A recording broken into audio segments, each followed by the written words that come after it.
change, and this wave of change has come to CRR North. Today, we are celebrating a historic moment in a region where in one go, more than 300 girls or children are caught in a given district, or perhaps by a single circumciser in a given year. This day is not just an event, but it signifies the resolve of a people whose voices we hear today, whose future we celebrate, whose manifestations we see today.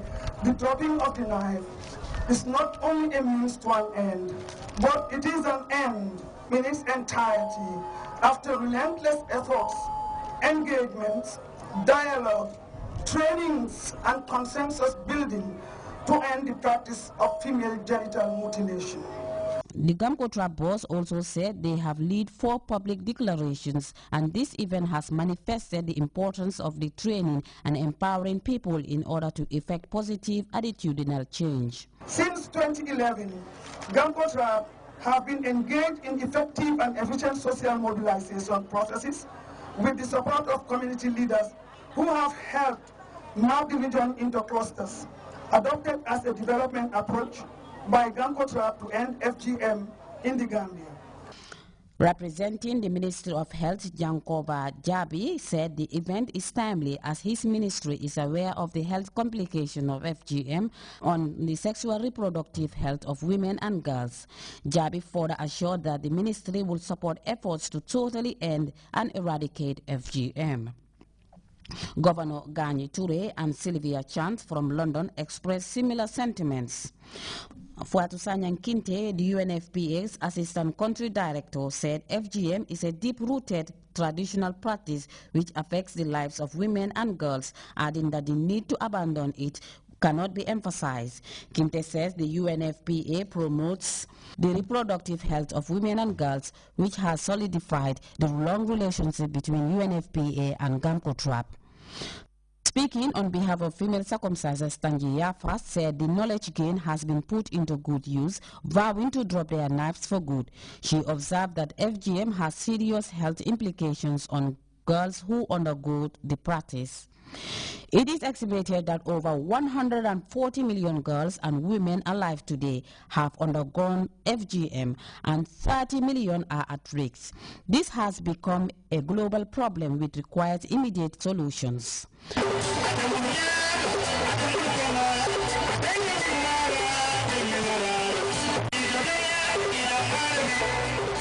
For GRTS News, I am Fatoumata Simaha.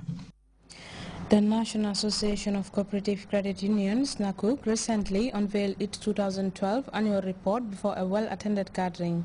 Created in 1991, NACUC is mandated to regulate the operations of its members, which include the Gambia Women Finance Association, GAUFA, and the Gambia Teachers Union Cooperative Credit Union, among others. Babukar Senghor has more on NACUC's recent annual general meeting.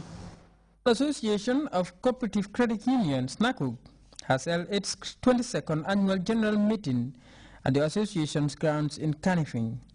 As a regulatory requirement for all credit union members and NACUC, which is the umbrella organization comprising of 69 credit unions, the AGM serves as a platform to report back to members, partners and stakeholders on what has transpired in the previous year with regards to the financial and general operation of the organization.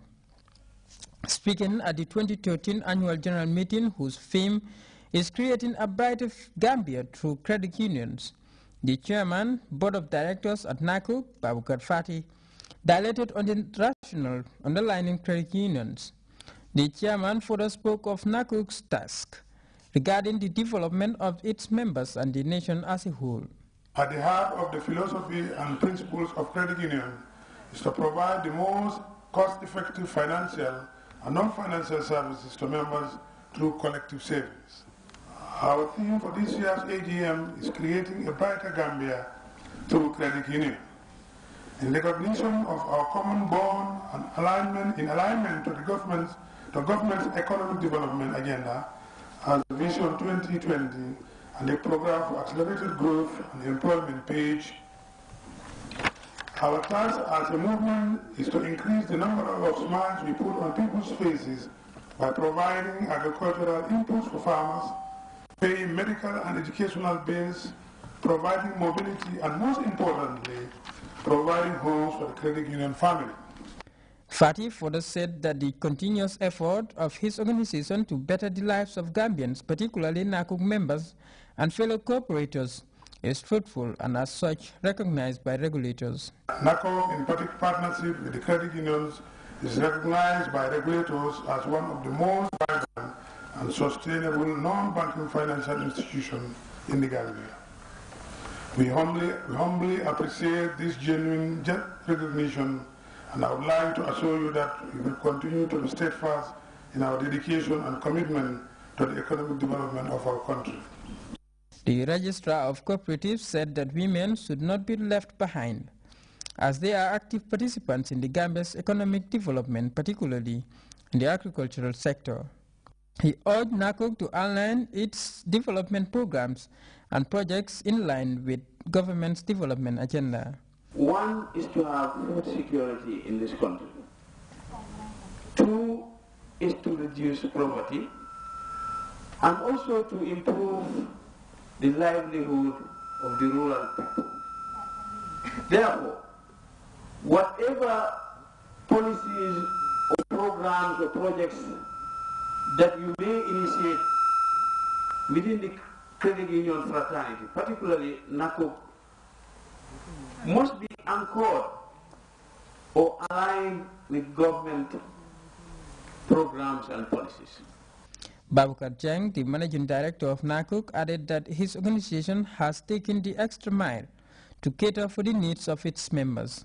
For that reason, Jeng spoke of the introduction of a double-locked money box, which participants can use to safely keep their money at their disposal before delivering it to NACOG or their credit union managers.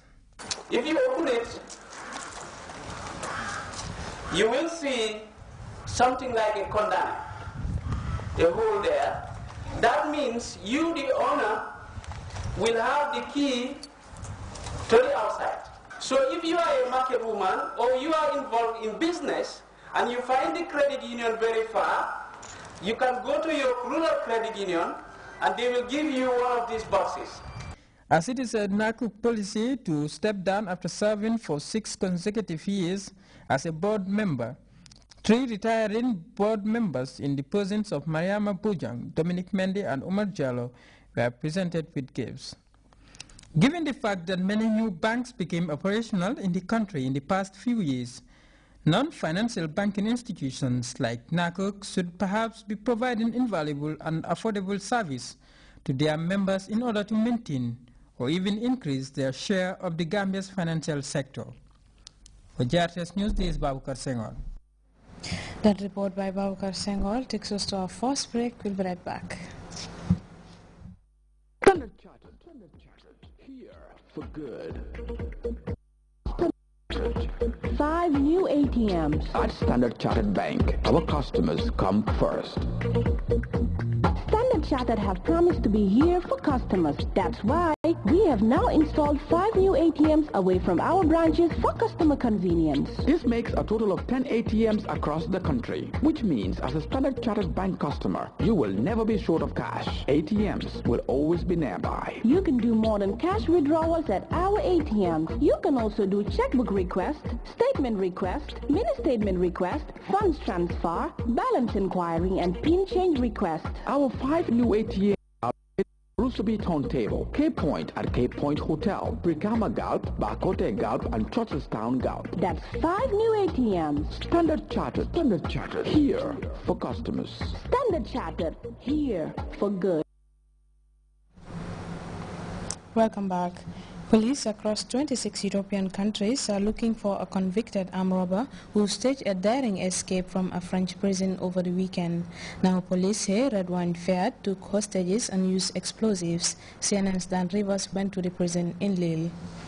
Europe-wide manhunt on for one of France's most notorious armed robbers. Redouane Faïd managed to escape from this prison behind me. Somehow he managed to smuggle in enough explosives to blow his way through 5 separate security doors, the last one of which